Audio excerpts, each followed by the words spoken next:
এটাই সকল ডাক্তারের বক্তব্য। সারা পৃথিবী জুড়ে ক্যান্সার, কিডনি, থ্যালাসেমিয়া, এই সাইটগুলোকে মরণ ব্যাধি বলা হয়। আমরা সেই মরণ ব্যাধি রোগ থেকে যিনি মুক্তি লাভ করেছেন এমন একজন ক্যান্সার রোগীর সাথে আপনাদেরকে আজকে পরিচয় করে দিচ্ছি, যিনির গলায় এখনো সাদা একটা মাফলার আপনারা দেখতে পাচ্ছেন। উনি যখন জানতে পারলেন ক্যান্সার, উনি তখন কাফনের কাপড় গলায় নিয়ে নিলেন যে মৃত্যু তো হয়ে যাবে, আমার গলায় কাপড়ের কাপড় নিয়ে নিলাম। উনি আমার কাছে যখন চিকিৎসা আসলেন, 4-5 জন রোগী লোক ওনাকে ধরে একেবারে নিয়ে আসে। আল্লাহর অশেষ রহমতে আমার চিকিৎসায় প্রায় আজকে থেকে আরো 1 যুগ আগে সুস্থ হয়েছেন। আজকে আরেকজন ক্যান্সার রোগীকে নিয়ে উনি উপস্থিত হয়েছেন, তিনি সাথে আপনাদের পরিচয় করে দিচ্ছি। আপনার হাসু ভাই, আপনার নাম, পুরা নাম? আমার নাম হইল মোহাম্মদ হাসমত আলী হাসু। মোহাম্মদ হাসমত আলী হাসু। আপনার হইল পিতার নাম? মরহুম শাহেদ আলী। মরহুম শাহাদ আলী। আপনার গ্রাম? গ্রাম হইল রোহা, রোহা। থানা জেলা শেরপুর। Post office? রোহা। রোহা। থানা?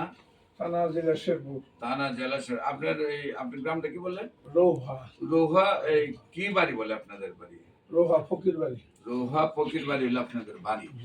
আপনি কিভাবে অসুস্থ হলেন, কিভাবে আপনার কোথায় কোথায় চিকিৎসা করলেন এবং কিভাবে আমার কাছে আসলেন এবং কিভাবে সুস্থ হলেন একটু বলেন।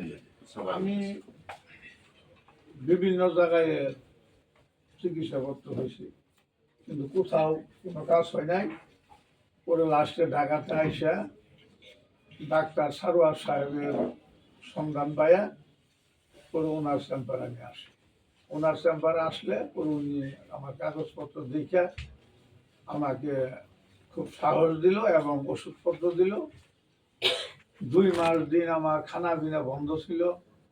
আমাকে বলছে যে আপনি ইনশাল্লাহ 1 সপ্তাহের মধ্যে খানা পিনা খাইতে পারবেন। 4-5 জন লোক আমার এখানে ধরে নিয়ে আসছিল। পরে আল্লাহর অশেষ রহমত ওনার উসিল্লার বিনিময়ে আমি 1 সপ্তাহ পর থেকে মোটামুটি সুস্থ। দীর্ঘ 5 মাস ওষুধ খাইয়া আমি আল্লাহর অশেষ রহমত ওনার উসিল্লায় স্বয়ং সম্পূর্ণ আমি ভালো। এবং কি আমার দেশের থেকেও আমি অনেকগুলা লোকজন এখানে পাঠাইছি এবং মাঝে মাঝে আমি নিয়েও আসছি। এখন আজ পর্যন্ত আমি কোনো এলোপ্যাথি ওষুধ খাই না। আমি যখন ঢাকাতে আসি আমার কোনো সমস্যা হইলে আমি স্যারকে বলি যে স্যার আমার একটু এই সমস্যা, স্যার আমাকে বিনি পয়সায় আমাকে ওষুধ দিয়ে দেয়। আল্লাহর অশেষ রহমতে আমি খুব ভালো। আমি আল্লাহর কাছে ওনার জন্য মন থেকে ওনাকে দোয়া করি, আল্লাহ যেন ওনার হায়াত দীর্ঘায়িত করে দেয়। ওনার উসিলায় যেন দেশবাসী নাজাত পায়, এই বলেই আমার বক্তব্য শেষ। আসসালামু আলাইকুম। সম্মানিত দেশবাসী, যিনি আজকে আপনাদের সম্মুখে কথা বললেন, আজকে প্রায় 1 যুগ আগে আমি চিকিৎসা করেছি, সুস্থ হয়েছে। এখন যে কোনো সমস্যা হলে, হালকা সমস্যা হলে উনি আমার ছাড়া চিকিৎসা করেন না, সেই শেরপুর থেকে চলে আসেন। বিশেষ করে আজকে আবার একজন ক্যান্সার রোগীকে নিয়ে আসেন। আপনি নাম কি? মোহাম্মদ মোহাম্মদ ইয়াসিন আলী। আপনার কি হয়? আপনার মামা। আপনার কি হয়? আপনার স্বামী। আপনার আপনার বাড়ি কোথায়? ওনার এলাকাতে বাড়ির পাশাপাশি। ওনার সুস্থতার আপনারা জানতেন? শুনছেন আপনারা?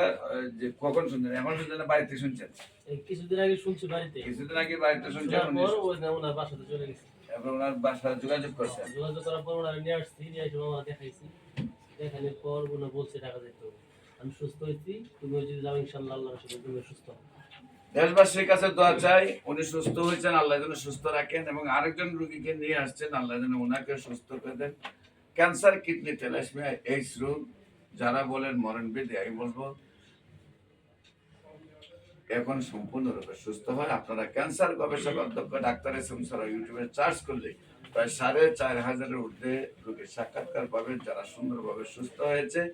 বিশেষ করে আমি রোগী দেখি আপনার ঢাকা বাইতুল মোকাররমের উত্তর গেট, একদম মেইন গেট আল্লাহ লেখার বরাবর অপর পাশে বাইতুল ভিউ লিফটের 11 শনি রবি সোম আর হবিগঞ্জ রোগী থেকে মঙ্গল বুধ বৃহস্পতি হবিগঞ্জ শ্মশানঘাট সকাল 10টা থেকে বিকাল 5টা পর্যন্ত। বিশেষ করে এদেশের যারা চিকিৎসক, যারা রেজিস্টার্ড ডাক্তার আছেন, allopathic, homeopathic, Unani, Ayurvedic, herbal, যারাই রেজিস্টার্ড ডাক্তার, সরকারি রেজিস্টার্ড ডাক্তাররা আছেন, যারা মনে করেন ক্যান্সার ভালো হয় না, আমরা আপনাদেরকে সহযোদ্ধা হিসেবে চাই। আপনারা আসুন আমাদের সাথে। এখানে এমবিবিএস এবং বিএসএমএস এবং ডিএসএমএস ডাক্তাররা কাজ করছে। সবাই আমরা মিলে এই পৃথিবীটাকে আমরা ক্যান্সার মুক্ত একটি পৃথিবী গঠন করতে চাই। সবাইকে আমাদের যে কোনো প্রয়োজনে স্ক্রিনে দেওয়া নম্বরে যোগাযোগ করার জন্য আহ্বান জানিয়ে শেষ করছি। সবাইকে ধন্যবাদ। আসসালামু আলাইকুম ওয়া রাহমাতুল্লাহ।